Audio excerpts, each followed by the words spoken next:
आज हम आपको 11 का जो एनसीईआरटी का चैप्टर है 1.2 पर आज हम चर्चा करेंगे। उसी में कुछ चीज़ों का नोट्स हमने आपको भेज दिया था।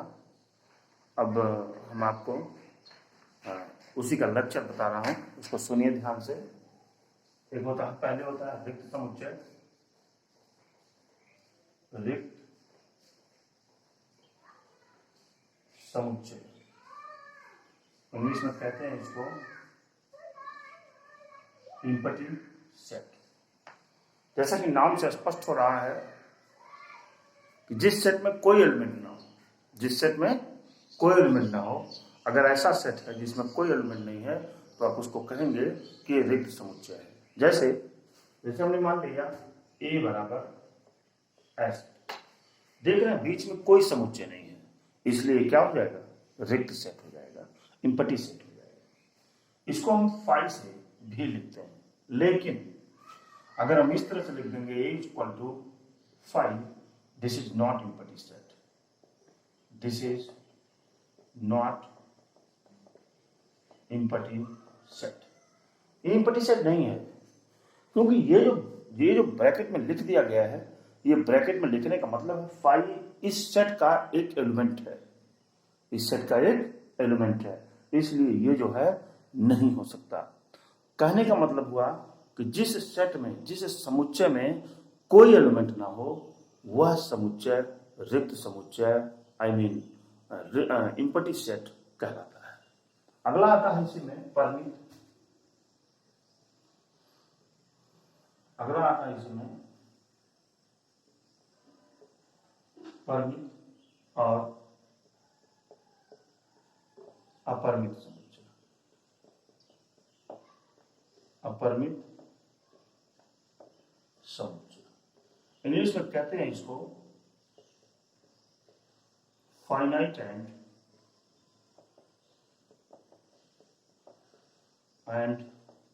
Infinite set.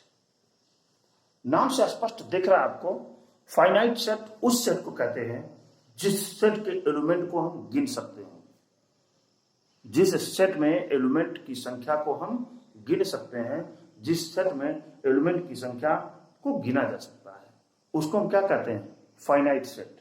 और उसी का अपोजिट इनफाइनाइट सेट यानी अपरिमित सेट तब कहते हैं जब किसी भी सेट के एलिमेंट को न गिना जा सके।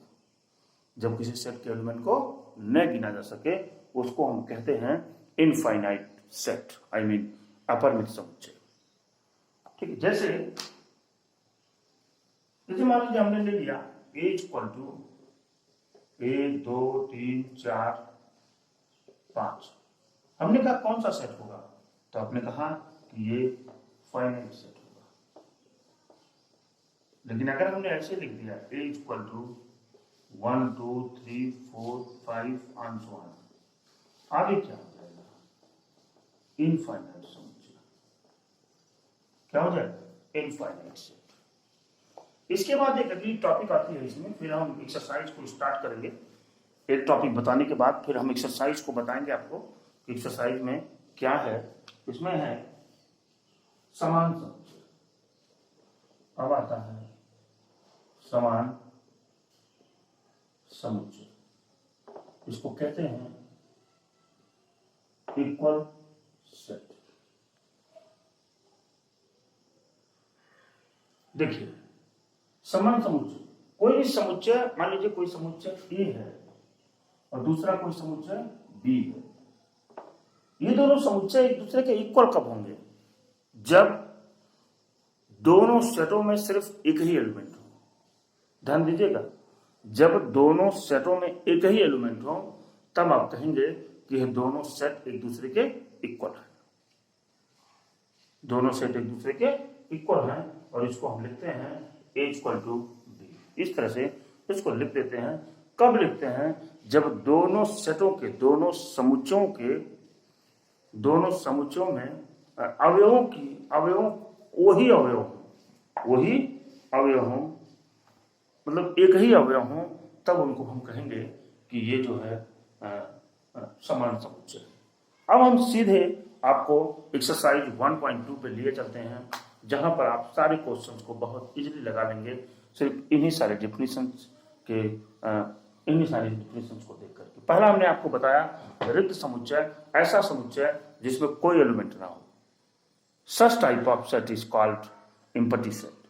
दूसरा हमने बताया आपको परिमित और अपरिमित समुच्चय, finite and infinite set. Finite set उसको कहते हैं जिसमें एलिमेंट यानी अवयवों की संख्या को आप गिन सकते हैं। फाइनाइट सेट उसको कहते हैं जिसमें अवयवों की संख्या को गिन सकते हैं। उसी के अपोजिट इनफाइनाइट सेट, जिसमें अवयवों की संख्या को आप नहीं गिन सकते, उसको हम कहते हैं इनफाइनाइट सेट। तीसरा आता है आपका इक्वल सेट। हमने कहा आपसे इक्वल सेट उसको कहते हैं जिसमें दोनों सेटों में एक ही अवयव हो, दोनों सेट में एक ही अवयव हो, तो आप कह देंगे कि such type of set is called equal set. हम एक्सरसाइज 1.2 पर आपको ले चलता हूं।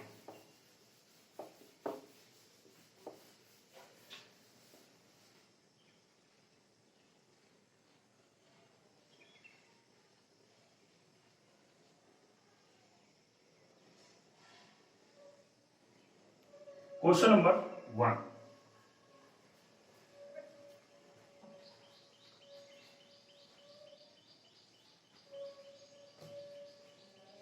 क्वेश्चन नंबर 1 पर हम चलते हैं।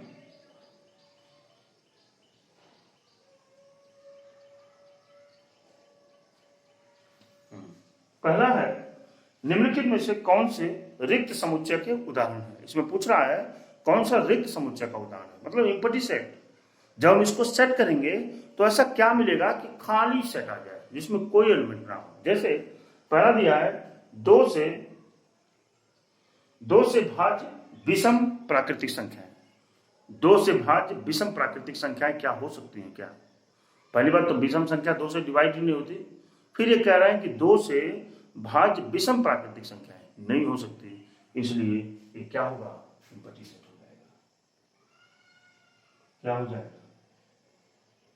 एम्प्टी सेट हो जाएगा। दूसरा कह रहा है सम अभाज्य संख्याओं का समुच्चय। सम अभाज्य संख्याओं का समुच्चय। सम अभाज्य संख्याओं में समुच्चय में सिर्फ 2 आएगा, और यह 2 जब आएगा तो it will not be empty set. ये एम्प्टी सेट नहीं होगा।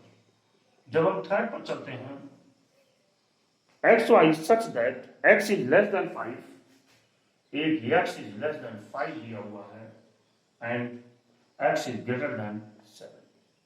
x is less than 5 और x is greater than 7 कोई एलिमेंट नहीं आएगा, इसलिए ये एम्प्टी सेट हो जाएगा। क्या हो जाएगा? एम्प्टी सेट हो जाएगा। इसी तरह से चौथा भी है, चौथा भी आप लगा ले जाएंगे। लिखा हुआ है वाई वाई किन्हीं भी 2 समांतर रेखाओं का उभयनिष्ठ बिंदु। अगर 2 पैरेलल लाइनों को हम ऐसे ले लेते हैं, 2 पैरेलल लाइनों को हमने ले लिया ए बी और C B, A B parallel to C B मान लीजिए है ये, तो क्या इसके बीच में इन दोनों लाइनों पर कोई कॉमन लाइन मिल सकती है? क्या नहीं मिल सकती। इसका मतलब जो भी सेट बनेगा, वो कॉमन पॉइंटों का जो भी सेट बनेगा वो सेट एम्प्टी होगा, खाली होगा, इसलिए यह भी जो है एम्प्टी सेट हो जाएगा। ये भी एम्प्टी सेट हो जाएगा।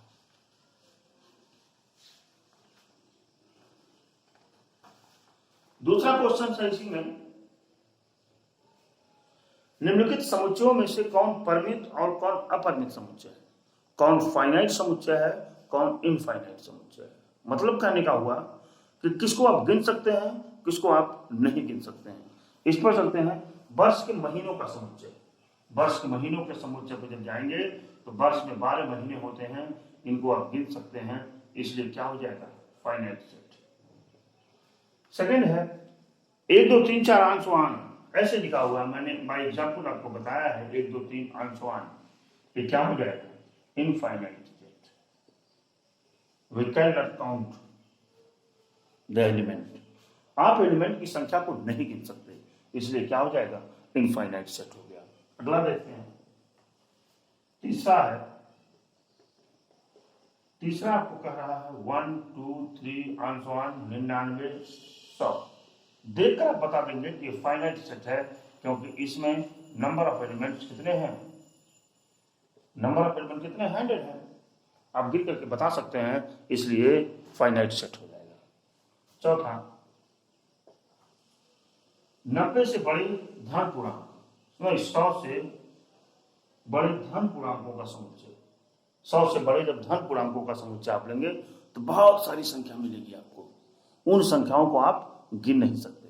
100 से बड़ी कह रहा है, 100 से बड़े धन पूर्णांकों का समुच्चय, ऐसी संख्याओं को आप गिन नहीं सकते, बहुत सारी संख्याएं मिलेंगी आपको, यानी इनफाइनाइट मिलेगी, इसलिए इसको क्या चौथा क्या आ जाएगा आपको, इनफाइनाइट सेट। क्या मिलेगा आपको, इनफाइनाइट सेट मिलेगा।